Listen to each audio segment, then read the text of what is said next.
Witness the power. Namrud की बेटी का ईमान अफरोज वाक़या। बिस्मिल्लाहिर्रहमानिर्रहीम। अस्सलामु अलैकुम रहमतुल्लाहि व बरकातुहू। यकीनन तमाम तारीफ़ें अल्लाह के लिए हैं। हम उसी की तारीफ़ बयान करते हैं, उसी से मदद के तलबगार हैं। मैं गवाही देता हूँ कि अल्लाह के सिवा कोई भी माबूद बरहक नहीं। नाज़रीन, नमरूद दुनिया का वो वाहिद बादशाह था जिसने पूरी दुनिया पर हुकूमत की थी। ये काफिर था और जिना ज्यादा था। ये वो पहला शख्स था जिसने अपने सर पर ताज रखा था और खुल्लम खुल्ला खुदाई का दावा किया था। नमरूद के दौर में हज़रत इब्राहीम अलैहिस्सलाम मबूस बा रिसालत हुए और हज़रत इब्राहीम अलैहिस्सलाम ने ही नमरूद के बुतों को तोड़ा, जिसकी वजह से नमरूद ने हज़रत इब्राहीम अलैहिस्सलाम को आग में फेंका। जब आग बहुक्म खुदा हज़रत इब्राहीम अलैहिस्सलाम के लिए गुलजार बन गई तो उस वक्त चंद गिने चुने लोगों में से नमरूद की बेटी भी आप पर ईमान ले आई।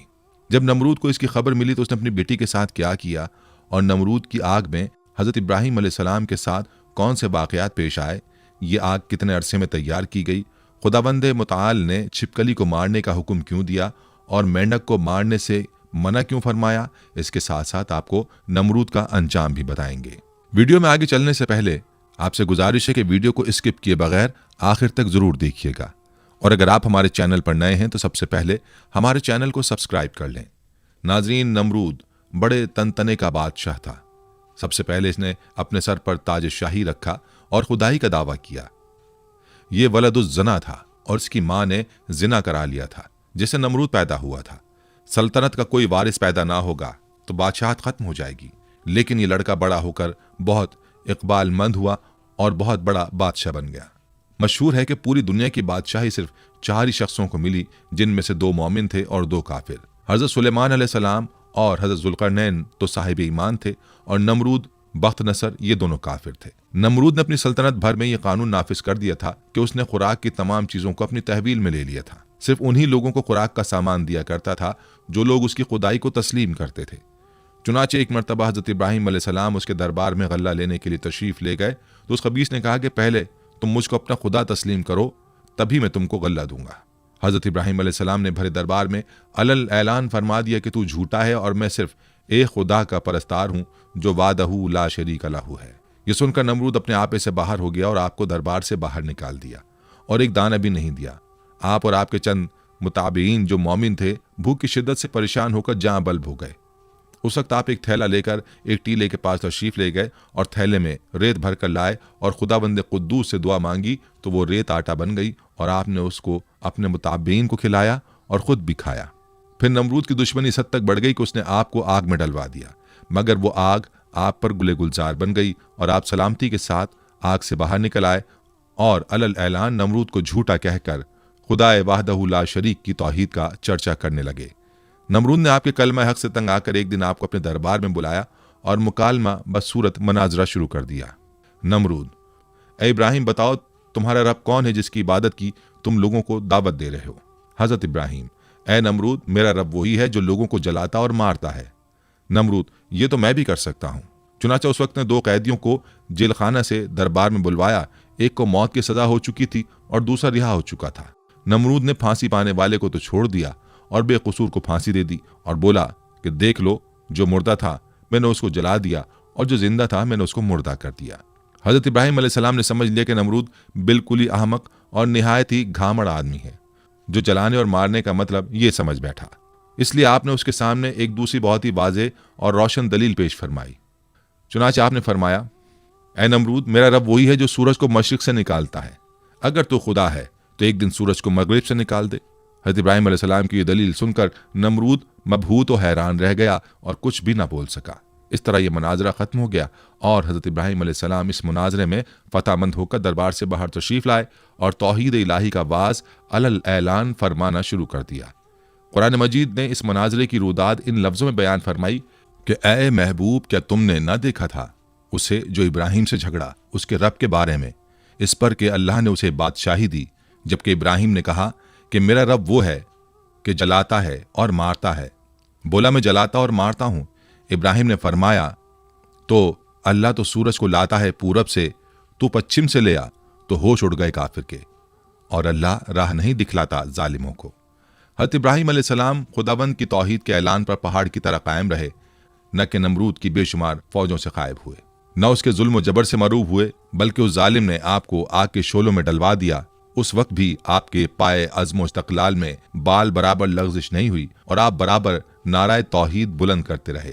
फिर उस बेरहम ने आप पर दाना पानी बंद कर दिया। इस पर भी आपके अज़्म इस्तक़ामत में जर्रा बराबर फर्क नहीं आया। फिर उसने आपको मनाजरे का चैलेंज दिया और दरबार शाही में तलब किया ताकि शाही रोब व दाब दिखाकर आप अलैहिस्सलाम को मरूब कर दे, लेकिन आपने बिल्कुल बेखौफ होकर मनाजरे का चैलेंज कबूल फरमा लिया और दरबार शाही में पहुंचकर ऐसी मजबूत और दंदान शिकन दलील पेश फरमाई कि नमरूद के होश उड़ गए और वो हक्का बक्का होकर लाजवाब और खामोश हो गया और भरे दरबार में उस कलमा हक की तजल्ली हो गई। बिलाखिर हजरत इब्राहिम अलैहिस्सलाम की सदाकत और हक्कानियत का परचम सर बुलंद हो गया और नमरूद एक मच्छर जैसी हकीर मखलूक से हलाक कर दिया गया। हजरत इब्राहिम अलैहिस्सलाम को आग में फेंकने का वाक़या मुफस्सिरीन ने इस तरह बयान किया है कि ईद के दिन कौम के लोगों ने हजरत इब्राहिम अलैहिस्सलाम को भी शहर से बाहर मेले में चलने की दावत दी, लेकिन उन्होंने तबीयत की खराबी का कहकर जाने से माजत कर ली। दरहकीकत वो ऐसे ही मौके की तलाश में थे। चुनांचे जब पूरी कौम मेले में शिरकत के लिए चली गई तो हजरत इब्राहिम अलैहिस्सलाम एक कुल्हाड़ा लेकर बुतखाने में दाखिल हुए। उनमें से अक्सर उनके बाप आजर के हाथों से तराशे हुए थे। हजरत इब्राहिम अलैहिस्सलाम बड़े देवता के हैकल में चले गए। कौम का सबसे मुकद्दस देवता बातिल खुदाओं का सरदार माना जाता था। हजरत इब्राहिम अलैहिस्सलाम ने देखा कि वहां मौजूद पत्थर और लकड़ी से बनाए गए देवताओं के सामने फल, खानों और मिठाइयों के ख्वान रखे हुए थे जो लोगों ने चढ़ावे के तौर पर नजर किए थे। हजरत इब्राहिम अलैहिस्सलाम ने उन मूर्तियों को मुखातिब करके कहा, ये सब तुम्हारे लिए रखा है, तुम खाते क्यों नहीं? हजरत इब्राहिम ने दोबारा फरमाया, मैं तुमसे मुखातिब हूँ, तुम मेरी बात क्यों नहीं सुनते, मेरी बात का जवाब क्यों नहीं देते? हजरत इब्राहिम अलैहिस्सलाम ने हथौड़े से उनको तोड़ दिया, लेकिन सिर्फ एक बुत को रहने दिया और उस बुत के कांधे पर कुल्हाड़ा रखकर चले गए। फिर रात गुजरने के बाद सुबह को जब नमरूदियों की वापसी हुई तो उन्होंने अपने बुतखाने में हशर का मंजर देखा। उनके खुदाओं के हशर नशर ने उनके पैरों तले जमीन निकाल दी। इस वाक़े की खबर सबसे पहले नमरूद को दी गई। नमरूद ने कहा कि जब किसी को देखा नहीं गया, क्यों कर किसी को सजा दी जा सकती है? इस पर उन लोगों ने जिन्होंने हजरत इब्राहिम अलैहिस्सलाम को कहते हुए सुना था, खुदा की कसम मैं तुम्हारे बुतों को ठीक कर दूंगा, नमरूद से कहा कि काम सिर्फ इब्राहिम का है। नमरूद ने कहा कि मैं सिर्फ तुम्हारे कहने पर सजा ना दूंगा, जरूरत है कि उसको गिरफ्तार करके सरेआम लाया जाए। चुनाचे उसने उनकी गिरफ्तारी का हुक्म दे दिया और हजरत इब्राहिम अलैहिस्सलाम को गिरफ्तार करके नमरूद के दरबार में हाजिर किया गया। दरबार लोगों से खचाखच भरा हुआ था। हजरत इब्राहिम अलैहिस्सलाम रोब और वक़ार के साथ दरबार में दाखिल हुए और शाही प्रोटोकॉल को नज़रअंदाज करते हुए नमरूद के सामने जा खड़े हुए। कुरान करीम में इस हवाले से फरमाया गया, तर्जुमा, कहने लगे हमारे माबूदों के साथ ये सलूक किसने किया है? बेशक वो तो जालिमों में से है। लोगों ने कहा, हमने एक नौजवान को उनका जिक्र करते हुए सुना है, उसका नाम इब्राहिम है। वो बोले कि उसे लोगों के सामने लाओ ताकि वो गवाह रहें। जब इब्राहिम अलैहिस्सलाम आए तो उनसे कहा, क्या हमारे माबूदों के साथ ये काम तूने किया है? इब्राहिम अलैहिस्सलाम ने कहा कि ये काम उस बड़े बुत ने किया होगा। अगर ये बोलते हैं तो इनसे पूछ लो। वो सर नीचा करके बोले, तुम जानते हो कि ये बोल नहीं सकते। सूरह अंबिया आयत 58-65। हजरत इब्राहिम अलैहिस्सलाम का ये अमल जहां साहिब इख्तिदार लोगों और खुद नमरूद पर बिजली बनकर गिरा, वहीं इस अमल से अवामुन्नास के दिलों में हजरत इब्राहिम अलैहिस्सलाम की जुर्रत और हौसले की दाग बैठ गई। मजहबी पेशवाओं ने पुररोब आवाज में पूछा, ए इब्राहिम, हमारे बुतों की तौहीन किसने की है? हजरत इब्राहिम ने जवाब दिया, हथौड़ा बड़े बुत के कांधे पर है, उससे पूछो ये सब किसने किया है। पुजारी निदामत और शर्मिंदगी से सर झुका के बोले, इब्राहिम तुम खूब जानते हो कि पत्थर की मूर्तियां बोलती नहीं है। हजरत इब्राहिम ने फरमाया, जब ये बोलते नहीं, हरकत नहीं कर सकते, अपना दिफा नहीं कर सकते, तो तुम इनसे नफा पहुंचाने की उम्मीद क्यों रखते हो और नुकसान होने का अंदेशा क्यों करते हो? तुम पर अफसोस है कि तुम कायनात के मालिक अल्लाह को छोड़कर झूठे माबूदों को पूजते हो। क्या तुम अक्ल शऊर नहीं रखते? हजरत इब्राहिम अलैहिस्सलाम की तकरीर बुत परस्तों के अकायद पर ऐसी कारी ज़र्ब थी कि नमरूद ने अपनी खुद साख्ता खुदाई को जमीन बोस होते हुए देख लिया। नमरूद चालाक आदमी था। उसने हजरत इब्राहिम अलैहिस्सलाम से पूछा, ए इब्राहिम, तू अपने बाप दादा के दीन की मुखालफत क्यों करता है? तू उन मुकद्दस बुतों को माबूद मानने से क्यों मुनकिर है? हजरत इब्राहिम अलैहिस्सलाम ने फरमाया, अल्लाह ताला सारी कायनात के तन्हा मालिक हैं, हम सब उसकी मखलूक हैं। पत्थरों और लकड़ियों से बनाए हुए बुत खुदा नहीं, ये तो अपनी सलामती और हिफाजत के लिए भी दूसरों के मोहताज हैं। परस्तिश के लायक वो हस्ती है जो किसी किस्म की एहतियाज नहीं रखती और तमाम मखलूक उसकी मोहताज है। ये सुनकर नमरूद बोला, अगर मेरे अलावा कोई रब है तो उसका ऐसा वस्फ बयान कर जिसकी कुदरत मुझ में ना हो। हजरत इब्राहिम अलैहिस्सलाम ने फरमाया, मेरा रब मौत और हयात पर कादिर है। नमरूद बोला, जिंदगी और मौत तो मेरे कब्जे कुदरत में भी है। उसने एक कैदी को जिसकी मौत की सजा का हुक्म हो चुका था जान बख्शी कर दी और दरबार में मौजूद एक शख्स की गर्दन मारने का हुक्म सादिर कर दिया। हजरत इब्राहिम अलैहिस्सलाम ने नमरूद से कहा, कायनात का हर जर्रा मेरे रब का मोहताज है। सूरज उसके हुक्म से हर रोज मशरिक से निकलता है और मगरिब में डूब जाता है, तो सूरज को मगरिब से निकाल कर दिखा। मजहबी पेशवाओं और बादशाह के अकायद की तकजीब ने ऐवान नमरूद में दरारें डाल दी। अरबाब इख्तिदार ने शोर गोगा बुलंद किया कि इब्राहिम हमारे देवताओं की तौहीन का मुर्तकिब हुआ है और बाप दादा के मजहब को झुटलाता है, उसकी सजा यह है कि उसे आग में फेंक दिया जाए। बुतों को तोड़ने का अमल नमरूद समेत पूरी कौम के लिए नाकाबिल माफी जुर्म था, लिहाजा फैसला किया गया कि हजरत इब्राहिम अलैहिस्सलाम को आग में डाल दिया जाए ताकि आइंदा किसी को बुतों की बेहुरमती करने की हिम्मत ना हो। चुनाचे पूरी कौम लकड़ियां जमा करने के अमल में मसरूफ हो गई। यहाँ तक कि अगर कोई बीमार पड़ जाता या किसी का कोई काम ना होता तो वो मन्नत मानता कि अगर मुझे शिफा हो गई या मेरा काम मुकम्मल हो गया तो मैं इब्राहिम अलैहिस्सलाम को जलाने के लिए लकड़ियों का गट्ठा दूंगा। एक मुद्दत तक कौम लकड़ियां जमा करती रही। जब लकड़ियों का पहाड़ खड़ा हो गया तो एक बहुत गहरी खंदक खोदी गई। लकड़ियों के उस ढेर को उसमें डाला गया। अजाइबुल क़साइस अल्लामा अब्दुल वाहिद बिन मोहम्मद अल मुफ्ती सफ़ा नंबर 87 में है कि नमरूद ने उनको गिरफ्तार करके कि लोहे वाले तंदूर में बंद करा दिया और उसमें भरपूर आग जलवा दी। काफ़ी देर के बाद जब उन्हें बरामद किया तो जैसे कि वो तैसे थे, यानी उनको कोई गजन उस आग से ना पहुंची। नमरूद ने हुक्म दिया इन्हें कैद खाने में बंद कर दिया जाए, उनको ख़त्म करने का कोई और हल तलाश किया जाए। चुनाचे एक रिवायत की बिना पर 40 दिन और एक रिवायत की बिना पर 7 साल कैद में रखा और उस दौरान उन्हें नजर आतिश करने का फैसला किया। बारिवायत मारिज नबूवत नमरूद ने बामकाम कूसा जो कूफा में है एक 4 दीवारी तैयार करवाई जिसकी लंबाई 4 फरसख और चौड़ाई 4 फरसख थी। उसकी बुलंदी 100 गज थी और बारिवायत रोज़तुल सफ़ा उसकी लंबाई 60 गज, चौड़ाई 40 गज और बुलंदी 20 गज थी। जब 4 दीवारी मुकम्मल हो गई तो उसने हुक्म दिया कि इसे अच्छी जलने वाली लकड़ियों से भर दिया जाए। चुनाचे उसे लकड़ियों से पुर कर दिया गया। एक रिवायत में है कि ये 4 दीवारी 1 माह में पुर की गई और चारों तरफ वो जलने लगी। जब उसके शोले भड़के तो उन्होंने मीलों ये आलम पैदा कर दिया कि कोई करीब ना जा सकता था, कोई परिंदा फजाए बाला तक उस पर से गुजर ना सकता था। तिबरी में है कि आग को भड़काने में 2 साल लगे थे। उसमें यह भी है कि 4 दीवारी के बाहर भी लकड़ियां जमा की गई थीं। आग तो रोशन कर दी गई लेकिन अब कोई रास्ता ऐसा ना था कि हज़रत इब्राहिम अलैहिस्सलाम को आग में डाला जा सके, क्योंकि करीब कोई नहीं जा सकता था। लोग इसी तरद्दुद और मशवरे में थे कि शैतान ने उन्हें मंजनीक बनाने का मशवरा दिया और बनाने की तरकीब बताई। जब मंजनीक तैयार हो गई तो उसने उसमें पहले एक बड़ा पत्थर रखकर फेंका। जब तजर्बे ने बता दिया कि मंजनीक ठीक बन गई है और काम ठीक कर रही है तो हज़रत इब्राहिम अलैहिस्सलाम के हाथ पांव बांधे गए और गले में भी तौक़े आहिन डाला गया। फिर मंजनीक में बिठाकर उन्हें फेंका गया। एक रिवायत में कि जब हाथ पांव बांधे गए तो हज़रत इब्राहिम अलैहिस्सलाम ने बारगाह खुदाबंदी में हाथ उठाकर कहा, ला इलाहा इल्ला अंता सुब्हानका रब्बुल आलमीन लकल हम्द व लकल मुल्क। ला इलाहा इल्ला अंता सुब्हानका रब्बुल आलमीन लकल हम्द व लकल मुल्क। हज़रत इमाम बुखारी रहमतुल्लाह अलैह ने हज़रत इब्न अब्बास रज़ियल्लाहु अन्हु से रिवायत की है कि जब हज़रत इब्राहिम अलैहिस्सलाम को आग में फेंका गया तो उन्होंने कहा, हस्बुनल्लाहु व निअमल वकील। तर्जुमा, हमें अल्लाह ही काफ़ी है और वो बेहतरीन कारसाज है। हज़रत अबू हुरैरा रज़ियल्लाहु अन्हु से मरवी है कि रसूल अकरम सल्लल्लाहु अलैहि वसल्लम ने फरमाया कि जब हज़रत इब्राहिम अलैहिस्सलाम को आग में डाला गया तो उन्होंने कहा, ऐ मेरे अल्लाह, तू आसमान में तन्हा और ज़मीन में तेरी इबादत करने वाला तन्हा है। एक रिवायत में कि उसी दौरान आसमान के मौजिज़ फरिश्ते बारगाह खुदाबंदी में हाजिर होकर अर्ज़ करने लगे कि मालिक, रूए ज़मीन पर एक इब्राहिम है जो तेरी वहदानियत की तबलीग कर रहे हैं। अब उन्हें भी नजर आतिश किया जा रहा है। हमारे मालिक, तो उनको बचाने के लिए हमको हुक्म दे। हुक्म हुआ, जाओ, अगर इब्राहिम तुम्हारी मदद कबूल कर लें तो बेशक तुम उनकी इमदाद करो। वो फरिश्ते ज़मीन पर नाजिल हुए और हज़रत इब्राहिम अलैहिस्सलाम की खिदमत में मदद करने की ख्वाहिश की। हज़रत इब्राहिम अलैहिस्सलाम ने इमदाद कबूल करने से इनकार कर दिया। फिर वो फरिश्ते आए जो हवा और पानी पर मुतय्यन है। फरिश्ते हवा ने कहा कि आप कहें तो हम आंधी के जरिए इस आग को मुंतशिर कर दें। आपने फरमाया, मैं मौक़े इम्तहान में हूँ, मुझे तुम्हारी इमदाद की ज़रूरत नहीं है। फिर पानी वाला फरिश्ता आगे बढ़ा और उसने भी कहा कि अगर आप कहें तो पानी बरसाकर आग को बुझा दूं। इरशाद हुआ, ज़रूरत नहीं है। अलगर्ज हज़रत इब्राहिम अलैहिस्सलाम को मंजनीक में रखकर फेंका गया। वह हवा में उलटते पुलटते जा रहे थे कि हज़रत जिब्रील अलैहिस्सलाम ने बढ़कर इस्तकबाल किया और उनसे मुलाकात करके कहा, इब्राहिम, तुम्हें कोई हाजत है? फरमाया, बेशक है, लेकिन तुमसे नहीं।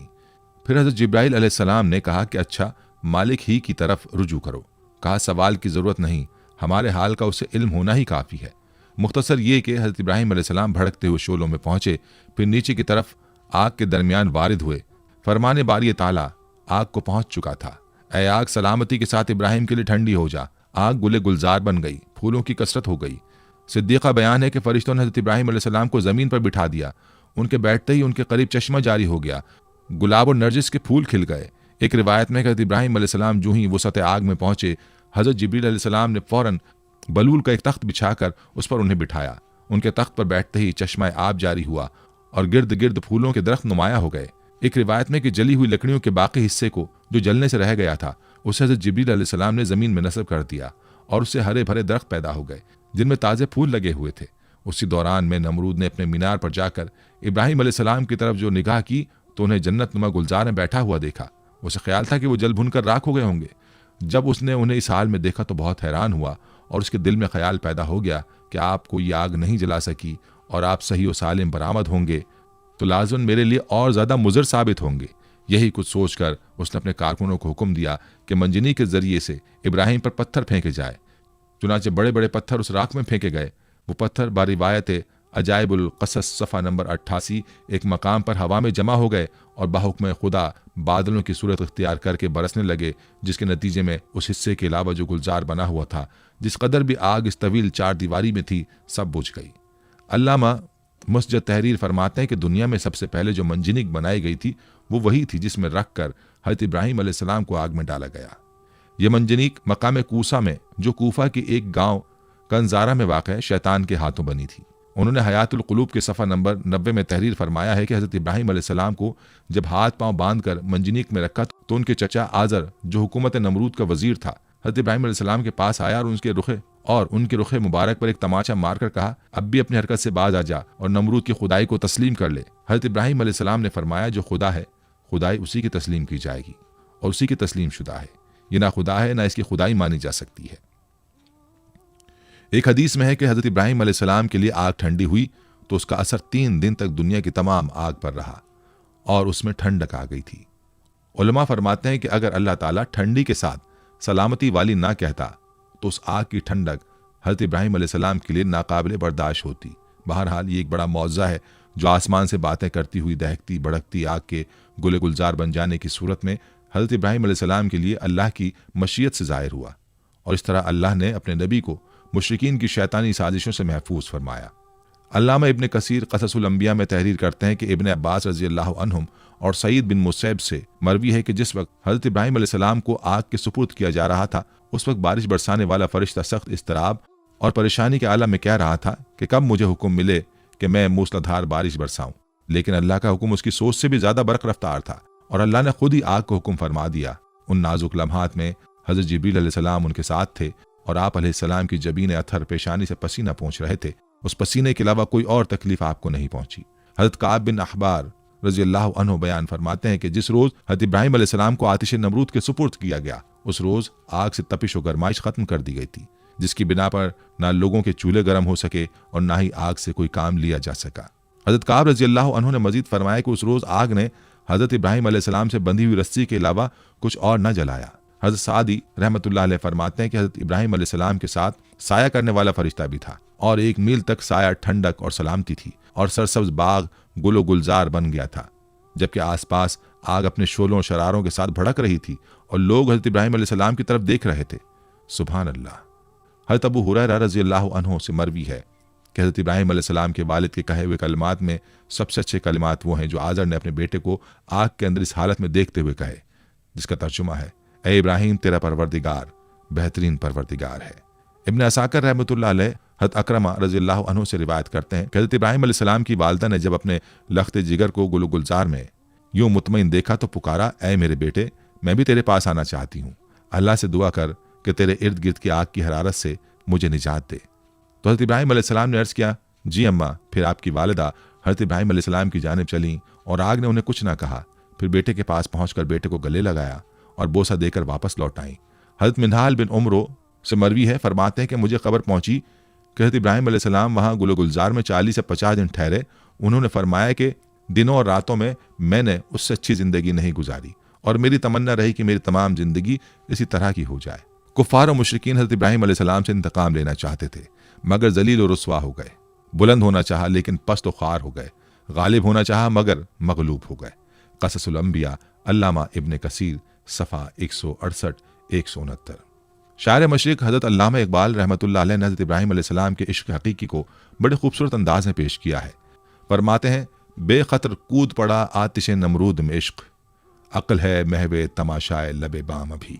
हज़रत इब्राहिम अलैहिस्सलाम को आग में फेंके जाने का वाक़या और इसमें छिपकली का किरदार, जिसके बारे में तारीख की किताबों में मौरखीन ने लिखा है कि जब नमरूद ने हज़रत इब्राहीम अलैहिस्सलाम को अल्लाह रब्बुल इज़्ज़त की वहदानियत की दावत देने पर आग में डालने का हुक्म दिया, तो उस वक्त ये वाक़या कुर्रे अर्ज़ का एक कर्बनाक सानहा था, जिसका जिक्र इंसानों के अलावा चरिंद परिंद, जिन्न और इन सब के दरमियान हुआ। इस मौके पर एक रिवायत के मुताबिक जब चूंटी और छिपकली के दरमियान इस वाक़े का जिक्र हुआ तो चूंटी ने हज़रत इब्राहीम अलैहिस्सलाम की हिमायत की, जबकि छिपकली ने नमरूद की तरफदारी की थी। एक और रिवायत के मुताबिक जब हज़रत इब्राहीम अलैहिस्सलाम को आग में डाल दिया गया, इस मौके पर छोटे परिंदे भी अपनी इस्तिताअत के मुताबिक अपनी चोंच में पानी भर के उस आग में डाल रहे थे, ताकि यह आग हज़रत इब्राहीम अलैहिस्सलाम के लिए ठंडी हो सके। इसी मौके पर यही छिपकली थी जो उस आग को अपनी फूंकों से मजीद भड़काने की कोशिश कर रही थी। एक और रिवायत के मुताबिक एक बार एक सहाबी फ़क़ीह बिन मुगीरा रज़ी अल्लाह अन्हु की आज़ाद करदा एक ग़ुलाम औरत जब बीबी आयशा रज़ी अल्लाह अन्हा के घर गई तो उन्होंने वहाँ एक नेज़ा पड़ा हुआ देखा। उन्होंने बीबी आयशा रज़ी अल्लाह अन्हा से दरियाफ्त किया कि इसका क्या मकसद है, तो उन्होंने जवाब दिया कि ये छिपकली को मारने के लिए है, क्योंकि हुज़ूर अकरम सल्लल्लाहु अलैहि वसल्लम ने बताया है कि जब सारे जानवर हज़रत इब्राहीम अलैहिस्सलाम को बचाने की कोशिश कर रहे थे, तब ये छिपकली वाहिद जानवर थी जिसने आग को भड़काने की कोशिश की थी। हज़रत फ़ाक़िहा बिन मुगीरा की आज़ाद करदा लौंडी साहिबा से रिवायत है कि सैयदा आयशा रज़ी अल्लाह अन्हा के पास एक नेज़ा हुआ करता था। मैंने उनसे पूछा कि आप इससे क्या काम लेती हैं? फरमाया कि हम इससे छिपकलियाँ मारते हैं, क्योंकि हमें अल्लाह के नबी सल्लल्लाहु अलैहि वसल्लम ने बताया है कि जब हज़रत इब्राहीम अलैहिस्सलाम को आग में डाला गया तो ज़मीन के सब जानवर आग बुझाने में मसरूफ़ थे सिवाय छिपकली के। वो आग को तेज़ करने के लिए फूंके मारती थी, चुनाचे रसूलुल्लाह सल्लल्लाहु अलैहि वसल्लम ने उसे मारने का हुक्म दिया है। सुनन नबी माजा हदीस नंबर 3231, सुनन मसनद अहमद हदीस नंबर 6504। नाज़रीन, हज़रत इब्राहीम अलैहिस्सलाम को जब आग में डाला गया तो आप अलैहिस्सलाम की उम्र 16 या 20 साल थी। आप अलैहिस्सलाम कितनी मुद्दत तक आग में रहे, इस सिलसिले में 3 अक़वाल हैं। बाज़ मुफस्सिरीन कहते हैं कि आप 7 दिन तक आग में रहे। मौरखीन का बयान है कि आतिश नमरूद के गुलजार बनने के वाक़यात और उसके दीगर हालात देखकर हज़रत लूत अलैहिस्सलाम और जनाब सारा ने ईमान ज़ाहिर किया और नमरूद की बेटी राजा भी ईमान लाई। हज़रत लूत अलैहिस्सलाम हज़रत इब्राहीम अलैहिस्सलाम के चचाजाद भाई थे और जनाब सारा चचाजाद बहन थी। नमरूद की बेटी के ईमान लाने के मुतालिक अल्लामा अब्दुल वाहिद बिन मोहम्मद अल मुफ्ती बहावाला मारिजुल नबूवत में लिखते हैं कि नमरूद की बेटी राजा बड़ी ज़ीरक और होशियार लड़की थी। उसने जब हज़रत इब्राहीम अलैहिस्सलाम के आग में डाले जाने को देखा तो बड़े इसरार से अपने वालिद को इस बात पर राज़ी किया कि उसे उस मीनार पर जाने की इजाज़त दी जाए जिस पर सब लोग बैठकर हज़रत इब्राहीम अलैहिस्सलाम को देख रहे हैं। चुनाचे नमरूद ने इजाज़त दे दी और वो उस मीनार पर जा पहुंची। वहां पहुंचकर उसने हालात देखे। उसे देखकर बड़ा ताज्जुब हुआ कि आग गुले गुलजार बन गई और बलोर का तख्त उनके लिए लाया गया है। उसने बेसाख्ता आवाज़ दी, ए इब्राहीम, मैं ये क्या देख रही हूँ? ए इब्राहीम, ये हालात क्यों कर पैदा हुए? खुदा ने उसकी आवाज़ हज़रत इब्राहीम अलैहिस्सलाम तक पहुँचा दी। हज़रत इब्राहीम अलैहिस्सलाम ने जवाब दिया, जिसके दिल में अल्लाह की मार्फत हो उसे आग जला नहीं सकती। उसने कहा कि क्या मुझे इजाज़त है कि मैं आग में आप तक आ जाऊँ? आपने फरमाया, तू कलमा पढ़ ले तो हमारे पास आ सकती है। उसने कलमा पढ़ा और चुपके से उतरकर हज़रत इब्राहीम अलैहिस्सलाम के पास जा पहुंची। जब आग के करीब पहुंची, उसे आग के किसी हिस्से ने नुकसान ना पहुंचाया और वो हज़रत इब्राहीम अलैहिस्सलाम तक जा पहुंची। वहां पहुंचकर उसने अपने ईमान की तजदीद की और वापस अपने घर बाप के पास चली गई। नमरूद को जब अपनी बेटी के ईमान लाने का वाक़या मालूम हुआ तो वह आग बगूला हो गया और अपनी बेटी से कहने लगा कि तौबा कर। उसने इनकार किया, फिर उसने जिद की और डराया, मगर उसने परवाह ना की। नमरूद जब उसे समझाने से आजिज हो गया तो उसने अपनी बेटी को जल्लादों के हवाले कर दिया। जल्लादों ने उसे धूप में लिटाकर उसके हाथ और पाँव में मेखें ठोक दी। इधर जल्लादों ने उसे सजा दी, इधर खुदावंद ताला ने हज़रत इब्राहीम अलैहिस्सलाम को हुक्म दिया कि मेरी कनीज़ को वहाँ से तंदुरुस्त करके इब्राहीम तक पहुँचा दो। यह वाक़या हज़रत इब्राहीम अलैहिस्सलाम के आग से निकलने के बाद का है। हज़रत जिब्रील अलैहिस्सलाम ने नमरूद की बेटी राजा को हज़रत इब्राहीम अलैहिस्सलाम की खिदमत में पहुँचा दिया। चुनाचे वो उन्हीं के पास रही। बिलाखिर उन्होंने उसकी शादी अपने एक फर्जंद मदैन के साथ कर दी, जो कि सारा और हाजरा के अलावा कतूरा बीवी से था। फिर खुदा ने उसे ये इज़्ज़त दी कि उसके सिलसिला रहम में बहुत से अंबिया को पैदा किया। बेशक ये दीन इस्लाम का हुस्न है कि जो भी उसकी आगोश में आ गया उसकी दुनिया और आखिरत दोनों संवर गई।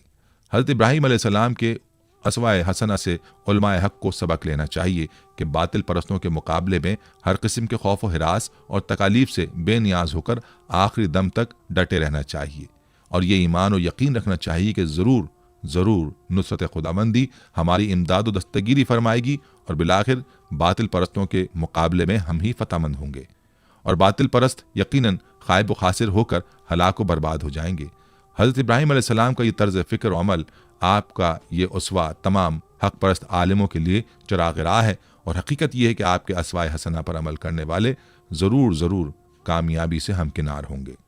नाज़रीन, ये थी हमारी आज की वीडियो। हम उम्मीद करते हैं कि आपको हमारी आज की ये वीडियो ज़रूर पसंद आई होगी। अगर आपको हमारी आज की ये वीडियो पसंद आई है तो आपसे गुजारिश करते हैं कि आप हमारे चैनल को ज़रूर सब्सक्राइब कर लें और साथ ही लगे बेल के बटन को भी प्रेस कर लें, ताकि आपके पास हमारी आने वाली मज़ीद मालूमाती वीडियोज़ का नोटिफिकेशन बर वक्त मिलता रहे। सब्सक्राइब के साथ साथ हमारी वीडियोज़ को लाइक भी करें और अपनी कीमती राय का इजहार कमेंट्स में ज़रूर करें। कमेंट्स में आप अपने सवालात भी हम तक पहुँचा सकते हैं। अल्लाह ताला आपको अपने हिफ्ज़-ओ-मान में रखे। आमीन।